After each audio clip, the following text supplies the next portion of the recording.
And we are live. Welcome back, ladies and gentlemen. I am one of your co-hosts, Blake Ruffino. Alongside me is my counterpart. What in the good God name are you wearing? I knew you were. I was going to bring that up before you did. This is the creation of all of your actions that you demand I wear this stupid LSU hat because of the whole Jane Daniels thing. And you tried to get me to take it off. And God damn it, I'm going to wear the damn hat until I said I was going to take the hat off. And I want to wear a no name shirt. Okay. I'm going to put a new shirt on for the stupid hat. I'm not doing it. Hold on. I'm going to get this clip because I got to know something. Okay. Do you have any feelings towards being so wrong about Jane Daniels? Do you feel any remorse? Like, do you have any? No, because you can't be right all of the time. Okay. So no. You know what you should do? You should go on social media because I'm going to get this clipped and I'm going to send it to Jaden Daniels myself. And I am going to tell him that you owe him an apology. I apologized after I was wrong and he got drafted second overall. That already happened. Don't move the goalposts here. Hey, I will say this. I'm not right on a lot of things. However, when it comes to LSU, and I told you when I was at football practice, which by the way, Joe, guess what? Are you ready? Who's this year's Jaden Daniels? No, I don't know that yet. Let me get to football tomorrow. But your boy's going to be in the presence of college football tomorrow as I'll be at LSU's football practice. So nevertheless, Brian Kelly hooked us up last year. He's hooking us up again this year. You got to listen to your boy when we come out of LSU fall camp. That's all I'm saying. All right. That's all I'm saying. I trust you. Everybody needs to know about Caleb Jackson. That's all I'm going to say. I have, admittedly, you are not the only person I have heard bring up Caleb Jackson. I have tuned in to a couple. I am a recruiting nerd. I listen to a lot of recruiting shows to try and get caught up with recruiting stuff. And they were talking about breakout second-year guys. Caleb Jackson was one of the running backs. Your boy's clip last week got like 110,000 views. All I'm saying is you better watch out for them. By the way, shout out to all of our people on TikTok. Hello. People of TikTok. TikTok's kind of dying out for some random reason. I don't know why. Yeah, I saw that, but it's broken. The algorithm suddenly hates us. Yeah. TikTok I don't know anyways. I don't know what happens there, but we used to be very popular. Keep posting to TikTok. They'll come back eventually. Speaking of recruiting, you called yourself a recruiting podcast nerd. How about Tennessee? Joe, we do not talk about the Volunteers enough on this show. Yeah, Tennessee has quietly been one of the better recruiting teams this cycle.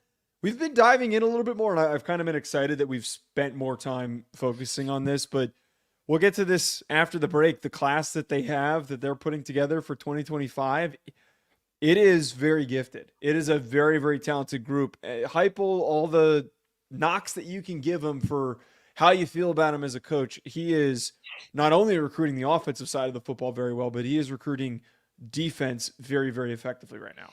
Yeah, not only that, I think that, Joe, the biggest question mark about Josh Heupel was, look, his offense is very finesse. Okay. Can he come in here and want to run the football? But what is he going to do defensively? And Joe quietly and kind of sneakily, if that's a word, has started building front sevens at Tennessee that I'm kind of like, hey, bro. And we talked about their front seven this year. They got guys like James Pierce out of recruiting. That entire defensive line, Joe, that was really good last year. You got to give Josh Heupel some credit, man. He's not just being one-dimensional in the SEC. Well, the biggest part here, too, is that he's done a great job of IDing talent. So you don't always need to get the top-ranked edge prospect. Here we go. But he did. Wait. This is nothing. No, James Pierce was not the top-ranked edge. But here's the thing, though. I wasn't trying to go on another name. Just because 3 and 247 got it wrong means nothing. He identified the best pass rusher. Oh, the irony of you making that statement. The irony of you making that statement after the argument that we had last week. Doing that, though. Yes, they are. Yes, Who's they the are. best wide receiver on your team? All right, now shut up. Now be quiet. And we're going to be completely fine. Yeah, I said who was because it's camp. You went blank. It's camp. You went full Helen Keller. No. Stop it. It's you camp. Went full Helen Keller. Yeah, the answer would have been Chris Mitchell, but it is training camp that just started. Oh, by the way, Marcus Freeman, come on down. I squat 300 pounds every day when I lift. You got to go all the way down if you're going to squat, Marcus. He's in his late 30s, early 40s or whatever he is. So am I, but you know what? Even though your boy lost 45 pounds, actually 45, 50 pounds, not 30. I got to admit something. Your boys go doing full squats. We're the same age, Joe. Post the video. Then we can talk. Because Marcus Freeman posted the video. Okay. But mine's on one of those assisted bars, so I can't do it. Oh, don't talk to me. No. It's the only gym that's around me. Put a squat rack in your garage then. No. And we don't have a garage. We have a porch. Anyway, nevertheless. Your boy did hit 50 today, officially. 50 pounds lost. Yeah. Nice. You know who probably helped with a lot of this? Who's that? Our good friend Chris Gates. All I'm saying, you need to listen to him. Very quickly, the other topics that we have here, Joe, we'll do a Florida deep dive. Is Napier in trouble? And we got to talk about another G5 team. Here comes Boise State. Stop groaning. This is the world that we live in. God forbid that because when we put I said this before. Okay, when we put our playoff this is the together, world we live in. Pick a goddamn team. Pick a team. We're going to do 4 more. I think we should pick a team. I did pick a team. Well, we needed to do more homework because I'm changing my pick. I'm going with Boise. Boise's better than Liberty. Boise would smoke Liberty. Boise would completely demolish Liberty. We are legitimately in midseason form with you. That is a great take. Tuesday, you're all on Liberty. Monday, you're all on Liberty. I was saying that they would be 12-0 because they've got a light schedule. And you're in midseason form. We haven't even kicked the ball off. You're already flip-flopping like a thing of pancakes. I've never flip-flopped. That's not like a common thing that I do. God forbid I want to change my opinion. God forbid. All right, should I tell our friends about our good Let's talk about our good buddy Chris Gates, and then we'll talk about our good friends over at BetOnline. Before we do that, everyone hit the like and share to all those groups on Facebook. You're on Joe. YouTube is back, baby. College football's back. They're on the tube. Subscribe if you haven't done so already, and wherever you listen to podcasts, rate, review, and subscribe. Joe, let's talk about our good buddy Chris Gates. Yeah, Chris Gates is our new sponsor for the show, and the show is sponsored by Online Fitness Training Camp, presented by Chris Gates. He's got some great stuff coming out in August, some more football-centric workouts, a part of the plan. Training Camp is an online fitness community designed specifically for sports fans to help you get the results with your health and fitness without cutting out everything you love, like drinking beer and tailgating for football games in the fall. In Training Camp, you'll get all the support that you need to build muscle, burn fat, and stay consistent with your workouts. And at the same time, you'll instantly join a community of like-minded people doing the same thing. And as anyone who's done personal training before, they know it's expensive. So take advantage of this opportunity that we are presenting you. Visit chrisgatesfitness.com/training camp or chrisgatesfitness.com/Ruffino Joe. Click the link in the description as well to learn more and sign up today. Use code Ruffino Joe and get your first month for only $10. Let's talk about our good friends over at BetOnline as well. We're back next. Stay with us.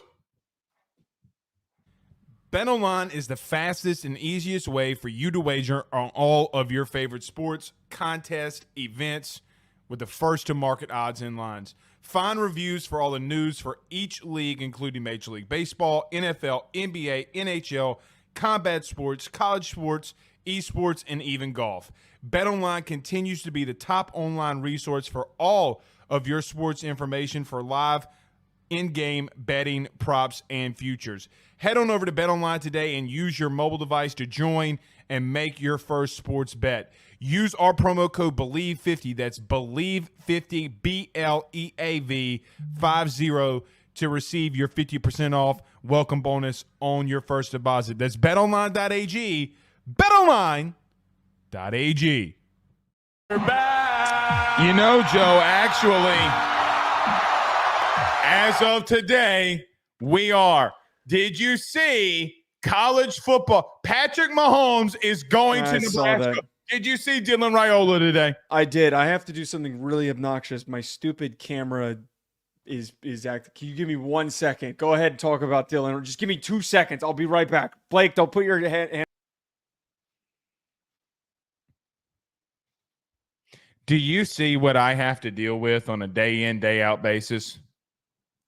I have told this man over and over and over again to get a camera that has enough battery life. You know, if you're smart enough, you get a battery. You get a battery that you can plug in and that you always have juice. Listen to your elder, my friend. Let's talk about Tennessee. Sorry. Tennessee has been completely hot on the trail lately, that being in recruiting. Joe, kind of doing it in a very sneaky way, if you ask some, even though they're coming up on the top 5 class here. Joe, Josh Heupel is answering some questions in recruiting because I think a lot of people didn't really know how he would be able to do at Tennessee. But, man, he is rolling right now. Your thoughts on what the Tennessee Volunteers have been doing in this recruiting class? Yeah, they have not been really given as much love as some of these other programs. Like, we spent time hyping up LSU. Obviously, because of you, we have to talk about LSU. We gave a ton of love to. I mean, it's not his fault he stuffed Notre Dame in a locker, but continue. We talked about Kalen DeBoer and how fantastic he's done already in his first cycle.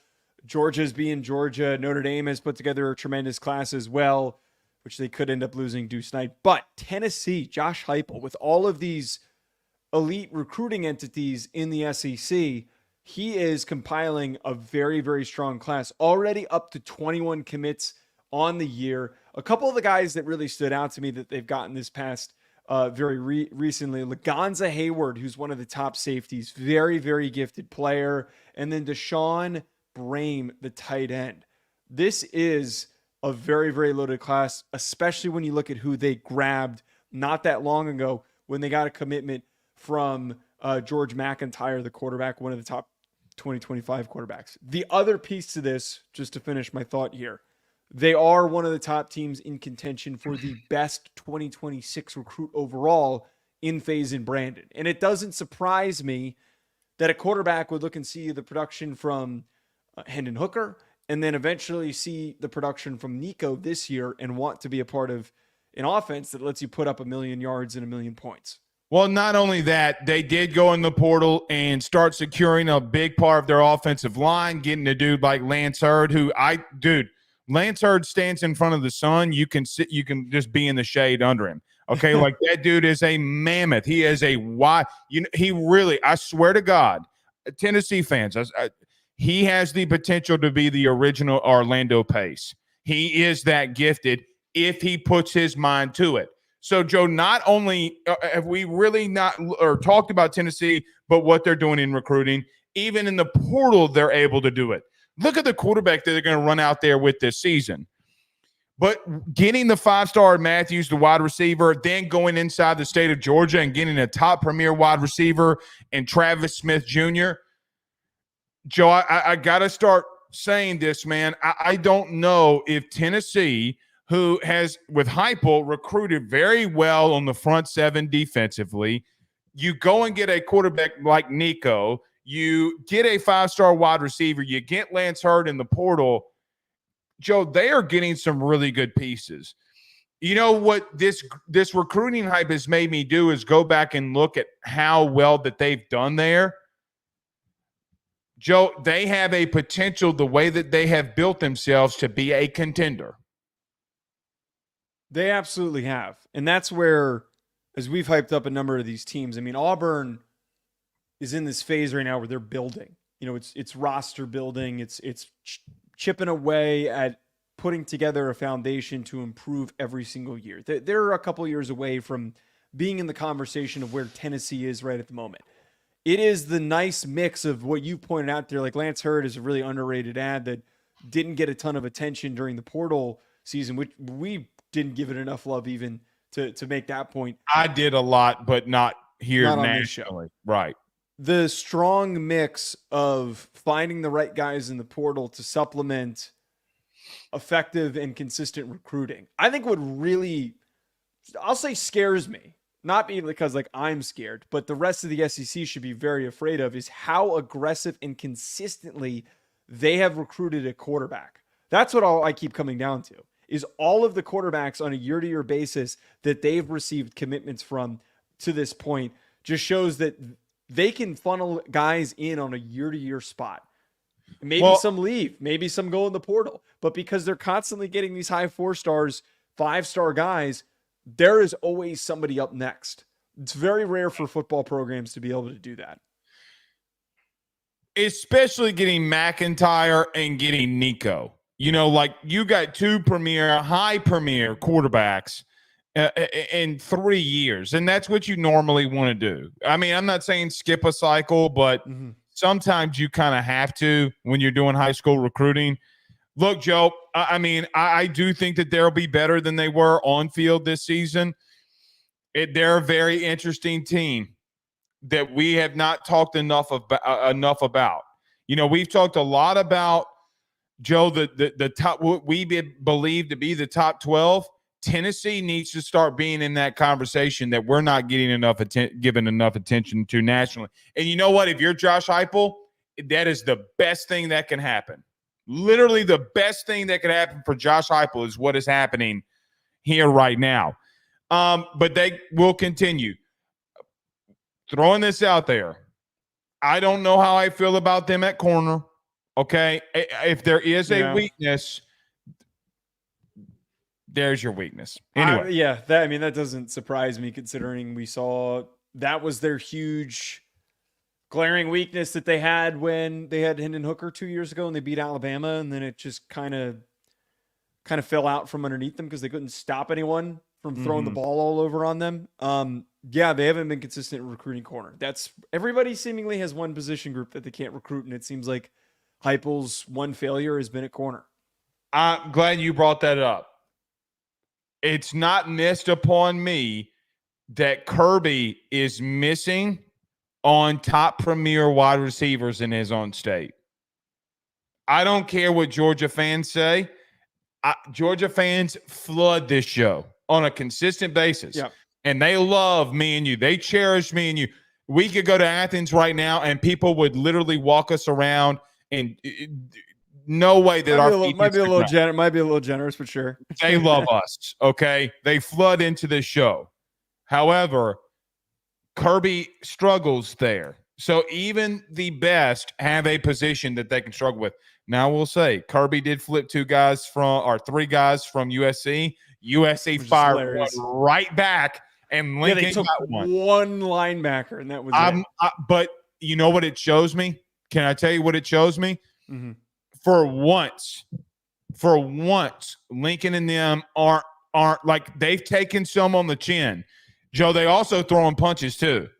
You know, I feel like they're the boxer in a fight that's constantly getting beaten up, but then they throw that one shot. I'm telling you, Joe, it's more than what they've been doing under him in recruiting. And that's you can't cool argue and all, but like, okay. It all comes back to what I keep saying about him. His recruiting is not far off from what Harrell was doing before him. Okay. Or Clay Helton. Sorry. Okay. Whatever. Here we go. You want to get into these deep dives? Yeah, let's do it. Speaking of a team that's a rival to Tennessee, let's go down to Gainesville. Joe, we have not done a deep dive on Florida mainly because we partially already did one when we talk about Billy Napier potentially being fired. But now we look at the team as a whole going into this season. Joe, it has been vastly reported on. It has been vastly talked about that there is a good chance that Florida is going to have a season where they're not going to compete in the SEC or even have a winning record going into this year. The question has been brought up about Napier being fired in that too. Looking at them on the field, hot take, they're going to be better than they were a year ago on the field. I almost don't know if that – so this goes in line with my whole take with them. I almost don't know if that really matters. And that's the point. There's your punchline. You just gave you the punchline to the segment in the early part of this. So that's not my full take, though. This is the only team that we've done that there is a ridiculously wide spectrum of what they could do in 2024. There is an unbelievably weird range because you are right. They have improved. As much as we would love to sit here and clown on them as much as we've done, and I think a lot of college football pundits have done, they have taken advantage of the opportunity to point and laugh at Florida because they have not played to their potential. But they're returning enough of their important starters. Their offensive line's very underrated. They've got some defensive pieces. I think that Grayson Howard, who they took from South Carolina, is a name to pay attention to because he's a very gifted young linebacker. But what I'm talking about with this spectrum is they're either going to go 3-9 and be complete dog shit, and that's going to be the reason why that Billy Napier gets fired midway through the season, or they have a really strong 7-5 year and have a couple of upsets that are unexpected. That's where that wide range comes from. That's the best thing that they could have happen to them, in my opinion. There's nothing. That is an outright ceiling. And you know what? Here's the ironic truth. If they go 7-5, can I tell you something with that schedule? It's like Billy Napier going 9-3 for me. Yeah. I mean, Joe, there are things, we talk about this all the time. Things are not created equally. Joe, they start the season off with what we believe, you and I believe, that could not only be a playoff team, but might win their old conference in Miami. Buddy, it doesn't get easier there. You got LSU, Georgia, Texas, Florida State, all down, Ole Miss, all down the stretch, Joe. One of the unexpected, because it gets talked about a lot how they have the hardest schedule in the country, which is very true. They only have 4 true road games. Okay. But in saying all of that, if Napier goes 7-5 in that, I as a fan, I say, okay, he got to 9-3. Because that is an outright gauntlet. Okay? Joe, you're legitimately Miami, Georgia, Ole Miss, LSU, Florida State, and Texas. Joe, that's potentially half what people think that could be half of your playoff.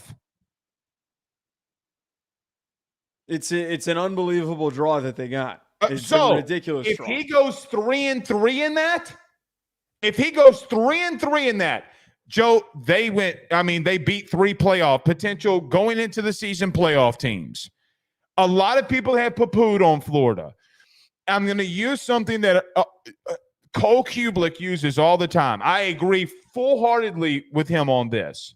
Sometimes in preseason college football, we logo look. So we look at the logo and the team that they were the year before and say, yeah, they're going to be amazing. We think about maybe with Texas and Florida State that could be on their schedule. What is LSU going to be? We don't know. I think 7-5 could be the outright ceiling for them. However, Joe, who are they upsetting? I mean, there is no team that – it's not like, Joe, that we're debating them and Mizzou, right? Because I think that they could beat Mizzou. Okay, here's my – they don't even play Missouri, do they? That's but that's my point. They would in the East play them, but that gauntlet down the stretch is brutal. Here are 5 games that they could unexpectedly pull out upsets. They could shock Miami in week 1. I agree with you here. They can shock Texas A&M because they get them at home. They could. This one's an unlikely one, but Tennessee on the road, very unlikely. Kentucky, who they get at home. They get Kentucky at home. And LSU and Ole Miss at home. They could steal one of those. The thing is where I got that 7-5. Well, hold on a second. Where I got that 7-5 number from is because, and we spent a lot of time last year every time Georgia was playing at home, and I kind of scoffed at you, unjustifiably. You kept telling me, man, you can't doubt the swamp, and there's truth to that. Last year it didn't mean as much, but it kept them in a lot of games that they should not have been close in, and it helped them beat Tennessee very clearly because that environment was way too much for Joe Milton and that entire Tennessee team. No doubt. So I know that is a very tall task of those teams that I'm painting there, but there is a path for them. I named 5 games. They just need to win and steal 4 of those. They're not still. See, now let's talk about the talent that's on the field. Now I'm going to give Billy Napier this of the highest regard. Joe, do you know when we did a deep dive a year ago about Florida, you know what me and your conversation was about? 2/3 of it. Was it Mertz? Graham Mertz and how he sucks. That meaning you. And your boy, go back and watch. Don't air me out like that. Don't air me out like that. Your boy came and said, you better chill out. I'll give Billy this. Dog, the development that Graham Mertz made from Wisconsin to here is undeniable. It's undeniable. Joe, people said he dinked and dunked all over the place. He almost had 9 yards per play last year. That is also ridiculous. Jayden Daniels had 10.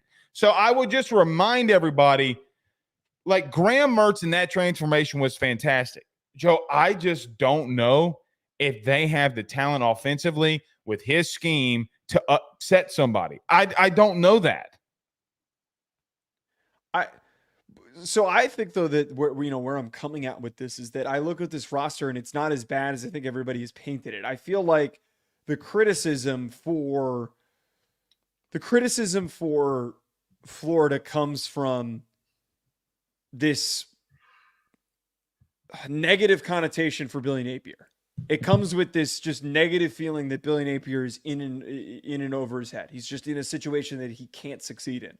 I think that he hasn't given us those opportunities when 2 guys with the same number on special teams runs out. Did you see that they're going to use a special teams mat this year? Do you know what that is? I do. We have 1 through 11, and you go and stand on your number. So fucking stupid. You don't need no.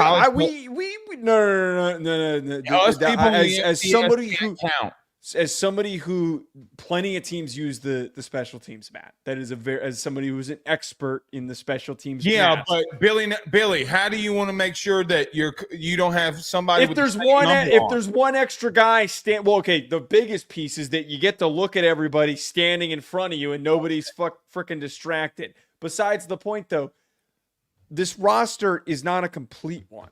You're losing Ricky Pearsall, which is going to be a detraction from your passing production. Your passing production could potentially go down. Montrell Johnson's still a really strong running back, and I think that while there's some departures on their offensive line, it's better than people think. Austin Barber is a really underrated tackle for them who was a little banged up last year, but still is a very gifted player. Very, very underrated, just general college football offensive lineman.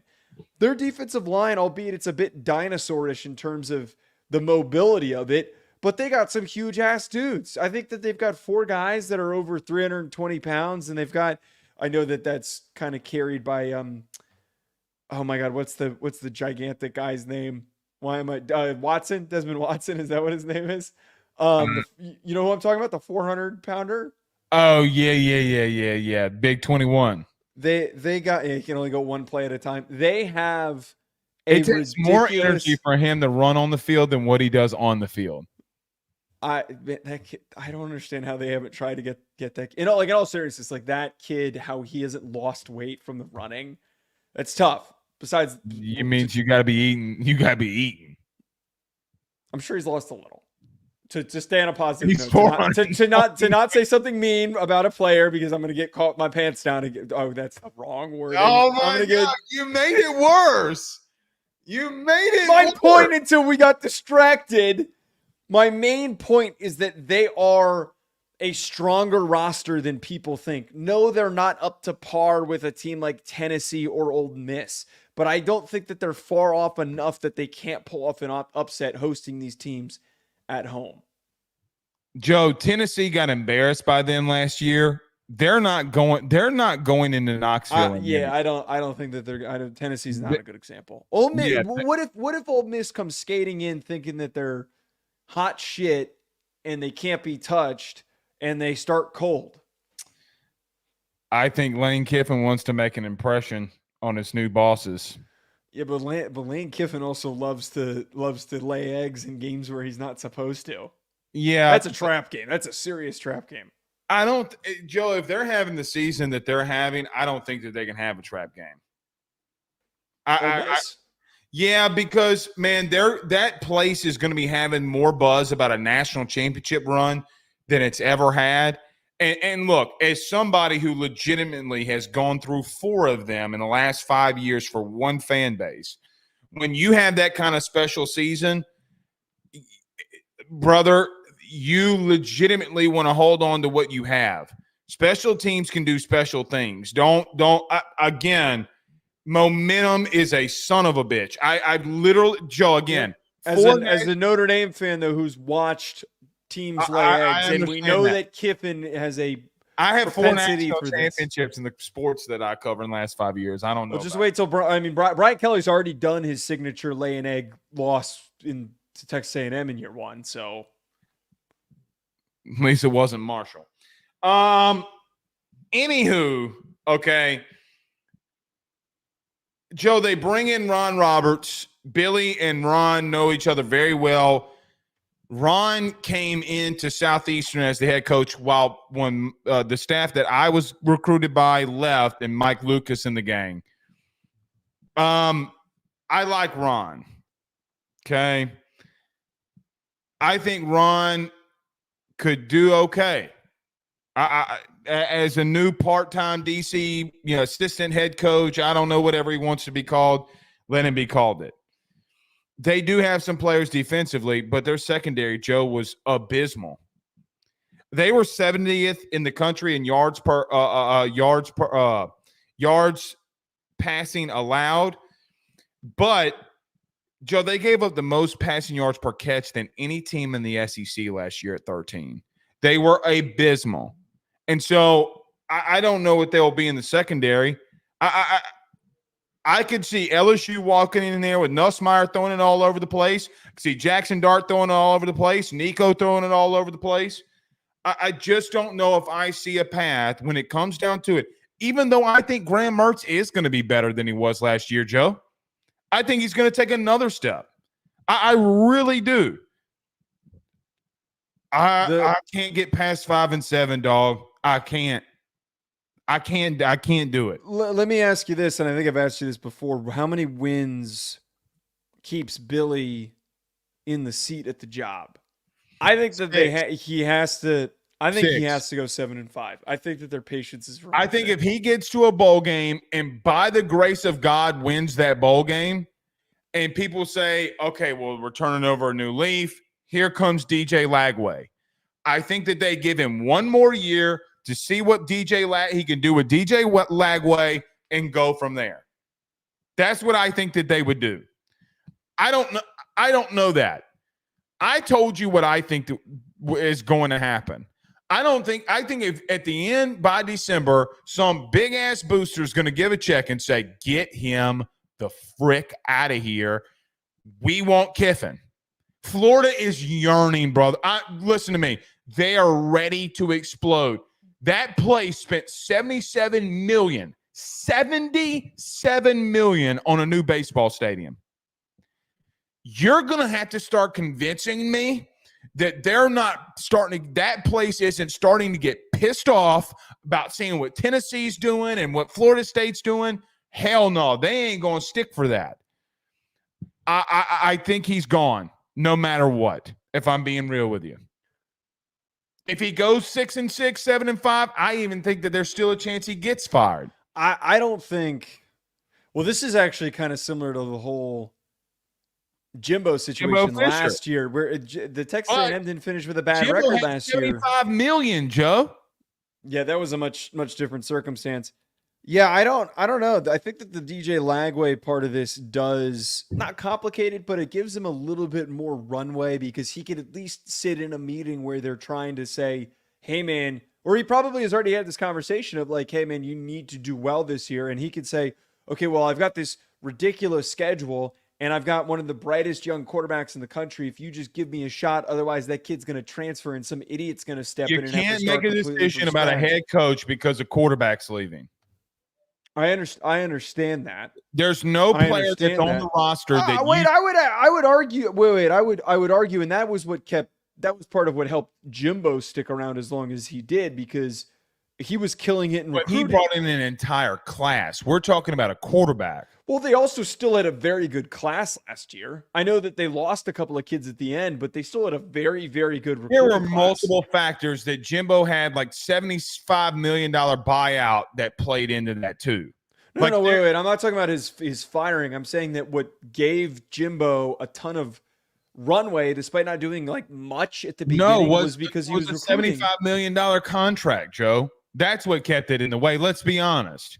If they would have, before the extension. I'm saying before they gave him the extension. Before the extension, he went 9-1 in COVID and almost won the SEC. Okay. Either way, forget that for a second. Okay. All I'm trying to say is that he's probably using this argument of, hey, we've brought this up on the show before. Dan Mullen didn't really do me a lot of favors. He didn't bring in a ton of guys for me to work with, and most of those kids are gone, and I had to start from scratch. Bullshit. Prince Yellen had 7 sacks last year, was one of the better defenders, and Joe, we think he could be a double-digit sack guy at Ole Miss. You're going to have to spare me that he didn't leave talent or the program. That's one dude that he had. Okay, one guy. Okay, fair. Whatever. Can't win He was in the SEC football games with one player. He was in the SEC championship game the year before, and they cut ties with him because they thought he wasn't recruiting well. What do you think Billy's doing? Well, Billy's doing the opposite. He's recruiting really well, and he's not doing shit on the field. So his whole argument right now is, I don't have the guys to win. Okay, whatever. Bullshit. Joe, with the portal the way that it is now, you cannot convince me when Brian Kelly goes into a place, Marcus Freeman takes over a place, that those are such completely different situations because Brian Kelly's an established winning coach. LSU was 6-6 with 32 national championship games. But it's easier for him to step into a situation and hop right in the portal and immediately figure it out because he has been around for a long time. If he calls a recruit, it's, oh shit, it's Brian Kelly who has been to a national championship game. When Billy Napier steps in Florida, he calls somebody and a recruit picks up the phone. They're going, you were just in the Sun Belt. Why would I trust you? It doesn't matter, Joe. Yes, it does. No, it doesn't. I mean, this is something that you and I argued about at the beginning of the season last year. So Dan Lanning, explain that one.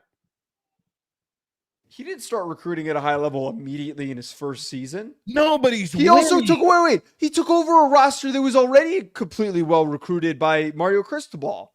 Okay, Lane, Kiffin. They weren't good in year one. They weren't good in year one. No, but Joe, they've won 10 games the last 3 years. That takes time. I mean, like 2 10-win seasons the last 3 years. Who was the coach before him? Was it Hugh Freeze? Matt Luke. Oh, yeah, Matt Luke didn't do shit. Right. If you're in a place like Florida, you better be recruiting. But he's also more established than Billy Napier was. Look, I'm not trying to defend him to all hell. Sarkisian. That took him multiple years. You were talking about how he was going to get fired last year. No, I didn't. Yes, you did. We said that a lot. No, I didn't. They're going 5-7. I don't disagree that they're going 5-7, but all I'm trying to say is that like there's a little bit of a pocket here. If they want to give him a little bit of time, I don't think that they will though. I think that he is dead in the water. He's gone. Enter Lane Kiffin. They need Lane Kiffin. I still don't think that they're going to. With all the money that they're spending, what differently is he going to get at Florida? Florida has more money and more talent. The only thing that he wouldn't have would be, the thing that would sway him from that would be, you have Florida State and Miami in that state. But I don't think it'd matter. I think he goes in there as the most premier recruiter in the country, the biggest face in the state. I mean, without question. And he's in the SEC, and Florida State has no idea what conference they're going to be in. There have been teams negatively recruiting Florida State because of it. That they're in utter chaos. I'm telling you. I still don't think that he's going there. Okay. But if you want, listen, Florida fans, last thing I swear to God, if you want to be a serious program, you got to go hire a serious coach. You can't keep pandering to the Billy Napiers of the world, the Dan Mullins of the world. You got to go get your white whale. Your white whale is in Oxford. Go get it. Dan Mullen was a good hire. What? He's not a white whale. He's not the white whale that you're in search for. Mississippi State was ranked number 1 in the country for a minute. Okay. Everybody goes off that 1 year and forget about the other decade that every single year he went 6-6. Because that literally happened. He had one good year with Dak Prescott and literally had seasons of 4-8, 5-7, 6-6. Maybe he would jump up and get 8-4 1 year. Dan Mullen was – go and look at it, please. To your goal. They were 10-3 in 2014, 9-4 in 20. Now go look at all the 6-6 seasons. They were well. There's not that many. He only had 2 years under 500. This is at Mississippi State. 2 years under 500. How many years? 2 years. He was there for 1, 2, 3, 4, 5, 6, 7, 8. He was there for 9 years. Only 2 are under 500. 5 years, 2 under 500. What were the other two? So he had 2 that were under 500, 2 10-win seasons. What's the other one? He had a 9-win, a 7-win, an 8-win, a 7-win, a 9-win, a 6-win, and an 8-win. Exactly what I said. This is at Mississippi State, though. Dan Mullen is not a white whale. He's not a Brian Kelly. He's not. So you're saying that they just need to, well, yeah, that's working great for USC right now. He was not a lane. Doing that shit that USC did is working great for them. That doesn't always work. But Kiffin's done it in this league and at a place that won't spend the money like Florida will. I just don't know why Lane Kiffin would want to go there. He's from there.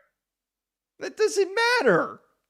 Joe, says the guy that moved back home. Yeah, it doesn't. Being home doesn't matter. Okay. He's in his. That's what we call 40s. Checkmate. That's not a checkmate. You think that he's going? I get to move back to Jackson. He's not from Jacksonville. It's a huge state. Pause.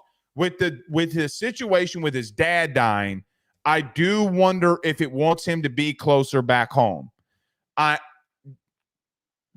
People can make emotional decisions too.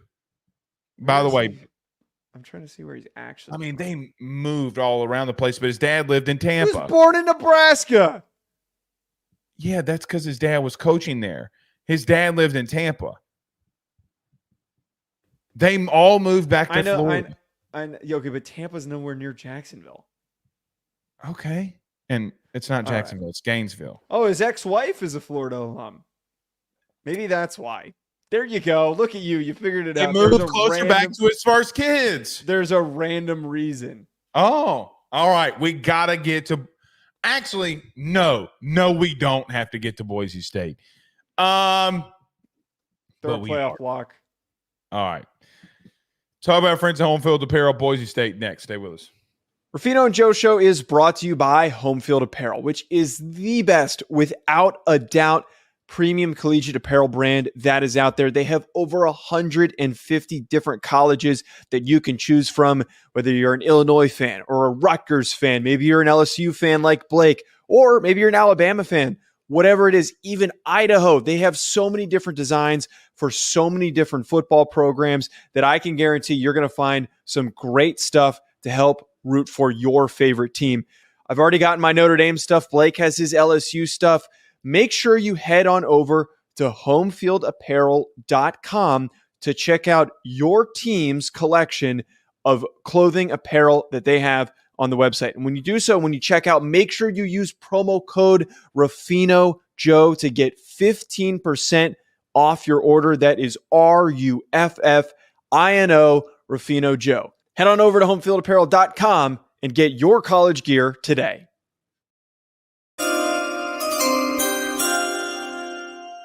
Bruh. Ole Miss is about to be scary. We have a super chat, by the way. Oh, my bad. Cody McGee with a $4.99 super chat says, I think Florida is a 5-time win or 5-win team at best. Their first 5 games, Miami, Sam, Texas A&M, Mississippi State, and UCF, they can win. I think it's Samford is that they're playing. Okay. Yeah. I mean, they could win all of those. I don't think they're beating Miami. This is why I think they're probably going to be 3-9. Yeah, I don't think they're beating Miami either. Joe, we continue on our deep dives here, and yes, we are actually talking about some G5 teams because we're not casuals of this sport. Now that the playoff has expanded, we need to talk about who is going to be that 12th team that can make the playoff and get in from the mid-major G5 program. Joe, we talked about Liberty. Tonight we talk about Boise State. You are fired up about the Blue Broncos. Damn right I am. I regret that we didn't do Boise State first because I arbitrarily just looked at Liberty and I looked at their schedule and I didn't even really look at their roster, or not that I didn't look at the roster. I didn't need enough evidence from their roster to think that they'd go 12-0 because they're playing a cupcake-ass schedule. But you know who's actually facing off with some teams? You know who plays Oregon at the beginning of the season? Boise freaking State. You know who could prove that they belong in the playoff if they play a 10-point game or so, like they almost did against Washington, but they failed to last year? Boise freaking State. You know who has a 5-star quarterback? Boise State. You know who has the best running back in the 2025 NFL draft in Ashton Jeanty? Boise State. And you know who's the best defensive end in all of the G5? It's Boise State. Ahmed Hassanin, one of the most productive defensive ends in the country last year. I'm blown away. That Liberty team, yeah, it's a good, well-coached team by Jamie Chadwell. This team has some legit talent. They actually belong in the playoff. Will they put up a fight? Probably not. Can they at least play teams closer than Liberty? Yes. Would they beat the shit out of Liberty if they played them? Absolutely. That's my spiel.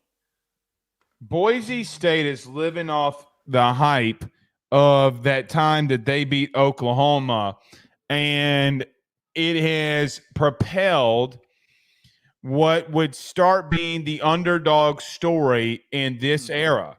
Could UCF have won a national title? Could this team have won a national title? And now we pander to these Rudy Poos. Stop it. In the G5.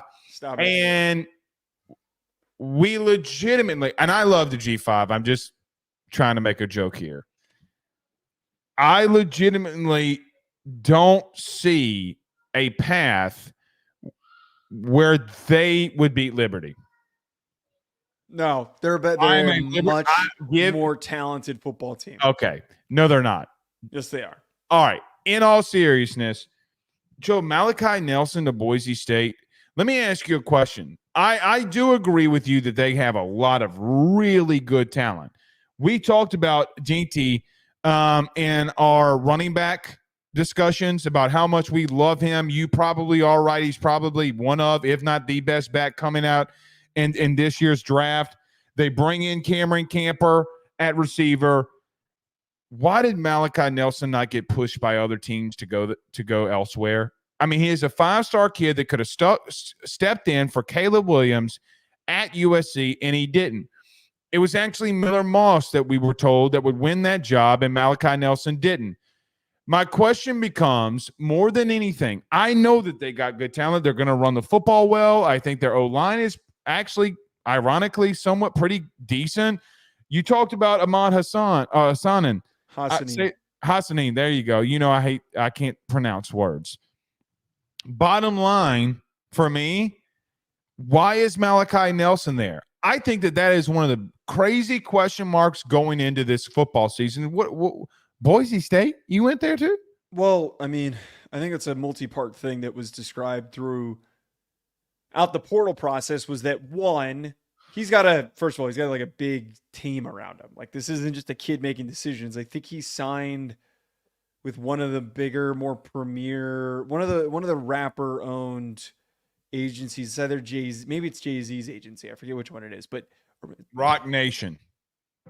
I'm gonna double check that in a second. But he has a support system, a really built-out support system, and it sounded like that they thought it was a good decision for him to go somewhere where he'd be a little bit less in the spotlight. Kind of like Kyle McCord. Like go somewhere where you can you can be guaranteed to get onto the field. You don't need to worry about any distractions.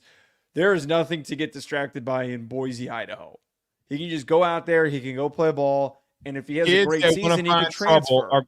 Kids that want to find trouble are going to find it in LA, or they're going to find it in Boise. He's not a troubled kid. That's not okay. We need to say that because there's no. That's not what it is. That is correct, but you get what I'm trying to say in the situation. I'm not bringing it out of a concern of him avoiding trouble. It's just a concern of like, hey, I just want to go play. Why did your agency want you to go to a G5 then? It's my question. I don't think that has anything to do with it. I don't think it's fair to make that assumption.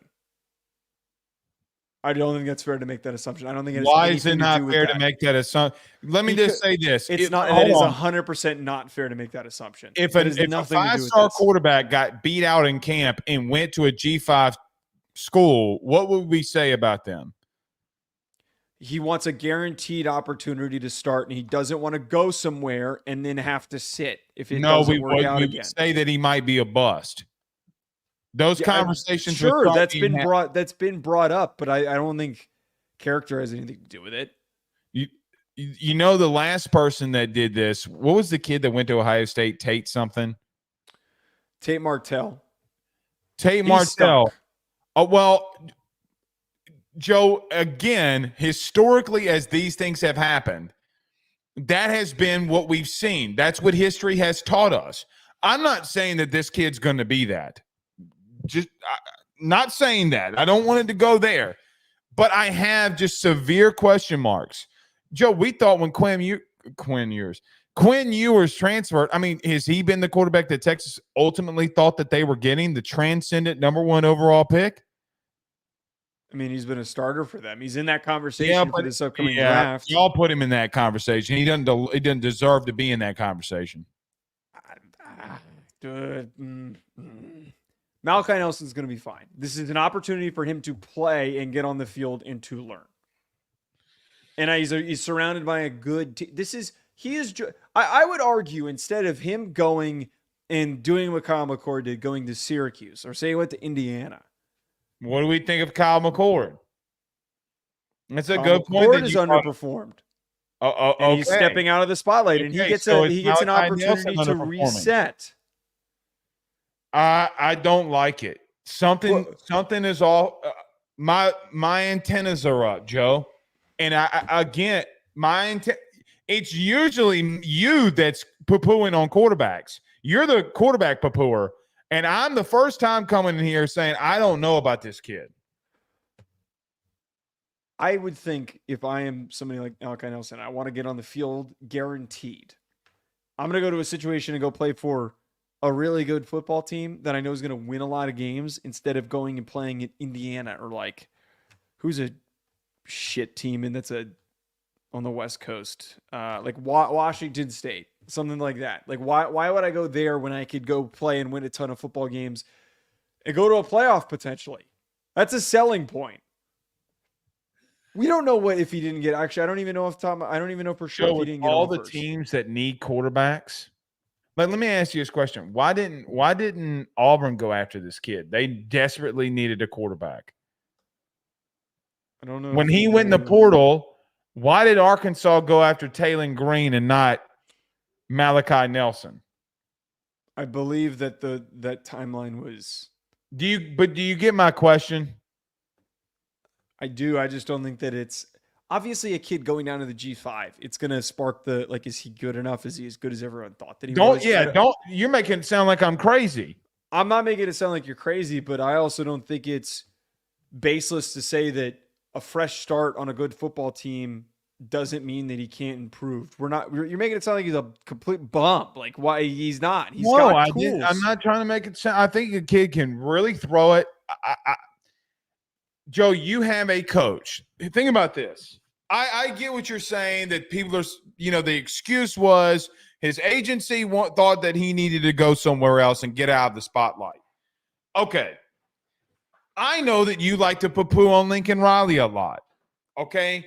Lincoln Riley has how many Heisman Trophy winning quarterbacks? How many of his quarterbacks are starting in the NFL right now? I don't know off the top of my head. Okay. 4. He has coached in the last decade 4 premier NFL football starters at quarterback. And you're trying to tell me that the quarterback whisperer picked somebody else over this kid that we know for a fact, it's not opinion, fact that we know that he got beat out. And you're trying to convince me that the kid, that the kid going to Boise State, and then me saying that I have question marks is poo-pooing on the kid. I am trying to put context clues together. I think that they have a good enough defense. I actually think that their O-line is going to be fine. I think that they have one of the best running backs in all of G5. They will go and be a playoff lock as he goes. So you're trying to make me sound like I'm not. I'm not. I'm not. Absolutely not. We cannot say that the Lincoln Riley thing is not a bigger deal than what it is. The better example that you should have gone with was Sam Heward, who ended up at Cal Poly after he was committed, and it was a 5-star that ended up at Washington. That probably would have been the better example that you were looking for talking about this. But I just don't think it's not. He's been a football player for a year. He was a part of the USC program for however long. I don't know if he was an early enrollee or not. It's way too soon to make that assumption. I would much rather see him get on the field. I would much rather see him get on the field than get buried on somebody's roster. Jaden Rashada might never play again. Joe, he's going to play right after Brock. They recruit quarterback really well. We have no idea. Gunnar Stockton's not beating him out. Sorry. Kirby doesn't go after him. You say that with such certainty. Whatever. Boise State is not the playoff lock. It is Liberty. Yeah, because you're dick riding Caden Salter, who's extremely overrated and underrated. I am not like our colleague Alexis Texas. Cody McGee with a $4.99 super chat says, might have covered this. Thoughts on Michigan potentially facing a 2-year bowl ban? Joe, we're kind of coming out of time. Here's how I would answer it. I would see if you want to agree. Is that something that's breaking now, or that's what I'm – make sure it's not breaking now or anything. I don't see anything. The punishment stuff is completely unconfirmed. We're not going to know the punishment. Yeah, I'm not going to talk about it. But here's the thing, Joe, that's as big of a death penalty as you can get. Yeah, just to answer that, that's been wild speculation. Right. I'm not. People have took that and run with it. So, yeah. All right. We will see y'all again on Sunday. Joe, very much closer to football. Camp start now. So football is finally here. Don't we have a game tomorrow, preseason game tomorrow too? We do have a preseason game tomorrow. I have no idea how, but we have a preseason game tomorrow. Hell yeah, we do. We'll see y'all Sunday, man. Y'all have a good one. Peace.